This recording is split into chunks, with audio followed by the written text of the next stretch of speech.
எபிரெயர் 9ஆம் அதிகாரம். அன்றியும் முதலாம் உடன்படிக்கையானது ஆராதனைக்கேற்ற முறைமைகளும் பூமிக்குரிய பரிசுத்த ஸ்தலமும் உடையதாயிருந்தது. எப்படியெனில் ஒரு கூடாரம் உண்டாக்கப்பட்டிருந்தது. அதின் முந்தின பாகத்தில் குத்துவிளக்கும் மேஜையும் தேவசமுகத்தப்பங்களும் இருந்தன. அது பரிசுத்த ஸ்தலம் என்னப்படும். இரண்டாம் திரைக்குள்ளே மகா பரிசுத்த ஸ்தலம் என்னப்பட்ட கூடாரம் இருந்தது. அதிலே பொன்னாட்செய்த தூபகலசமும் முழுவதும் பொற்ரகடு பொதிந்திருக்கப்பட்ட உடன்படிக்கை பெட்டியும் இருந்தன. அந்த பெட்டியிலே மன்னா வைக்கப்பட்ட பொற்பாத்திரமும் ஆரோனுடைய தளிர்த்த கோலும் உடன்படிக்கையின் கற்பலகைகளும் இருந்தன. அதற்கு மேலே மகிமையுள்ள கேருபீன்கள் வைக்கப்பட்டு கிருபாசனத்தை நிழலிட்டிருந்தன. இவைகளை குறித்து விவரமாய் பேச இப்பொழுது சமயமில்லை. இவைகள் இவ்விதமாய் ஆயத்தமாக்கப்பட்டிருக்க ஆசாரியர்கள் ஆராதனை முறைமைகளை நிறைவேற்றும்படிக்கு முதலாங்கூடாரத்திலே நித்தமும் பிரவேசிப்பார்கள்.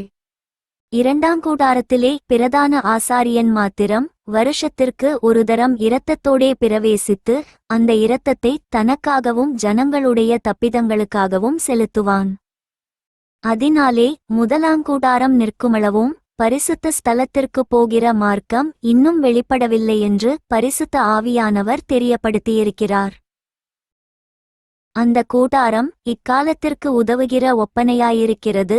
அதற்கேற்றபடியே செலுத்தப்பட்டு வருகிற காணிக்கைகளும் பலிகளும் ஆராதனை செய்கிறவனுடைய மனசாட்சியை பூரணப்படுத்தக்கூடாதவைகளாம். இவைகள் சீர்திருந்தல் உண்டாகும் காலம் வரைக்கும் நடந்தேறும்படி கட்டளையிடப்பட்ட போஜனபானங்களும் பலவித ஸ்நானங்களும் சரீரத்திற்கேற்ற சடங்குகளுமேயல்லாமல் வேறல்ல. கிறிஸ்துவானவர் வரப்போகிற நன்மைகளுக்குரிய பிரதான ஆசாரியராய் வெளிப்பட்டு கையினால் செய்யப்பட்டதாகிய இந்த சிருஷ்டி சம்பந்தமான கூடாரத்தின் வழியாக அல்ல, பெரிதும் உத்தமமுமான கூடாரத்தின் வழியாகவும் வெள்ளாட்டுக்கடா இளங்காளை இவைகளுடைய இரத்தத்தினாலே அல்ல, தம்முடைய சொந்த இரத்தத்தினாலும் ஒரேதரம் மகா பரிசுத்த ஸ்தலத்திலே பிரவேசித்து நித்திய மீட்பை உண்டு பண்ணினார். அதெப்படியெனில் காளை வெள்ளாட்டுக்கடா இவைகளின் இரத்தமும் தீட்டுப்பட்டவர்கள் மேல் தெளிக்கப்பட்ட கடாரியின் சாம்பலும் சரீரசுத்தியுண்டாகும்படி பரிசுத்தப்படுத்துமானால் நித்திய ஆவியினாலே தம்மைத்தாமே பழுதற்ற பலியாக தேவனுக்கு ஒப்புக்கொடுத்த கிறிஸ்துவினுடைய இரத்தம் ஜீவனுள்ள தேவனுக்கு ஊழியஞ்செய்வதற்கு உங்கள் மனசாட்சியை செத்தக்கிரியைகளற சுத்திகரிப்பது எவ்வளவு நிச்சயம். ஆகையால் முதலாம் உடன்படிக்கையின் காலத்திலே நடந்த அக்கிரமங்களை நிவிர்த்தி செய்யும் பொருட்டு அவர் மரணமடைந்து அழைக்கப்பட்டவர்கள் வாக்குத்தத்தம் பண்ணப்பட்ட நித்திய சுதந்திரத்தை அடைந்து கொள்வதற்காக புது உடன்படிக்கையின் மத்தியஸ்தராயிருக்கிறார். ஏனென்றால் எங்கே மரண சாதனமுண்டோ அங்கே அந்த சாதனத்தை எழுதினவனுடைய மரணமும் உண்டாக வேண்டும். எப்படியெனில் மரணமுண்டான பின்பே மரணசாசனம் உறுதிப்படும். அதை எழுதினவன் உயிரோடிருக்கையில் அதற்கு பெலனில்லையே. அந்தப்படி முதலாம் உடன்படிக்கையும் இரத்தமில்லாமல் பிரதிஷ்டை பண்ணப்படவில்லை.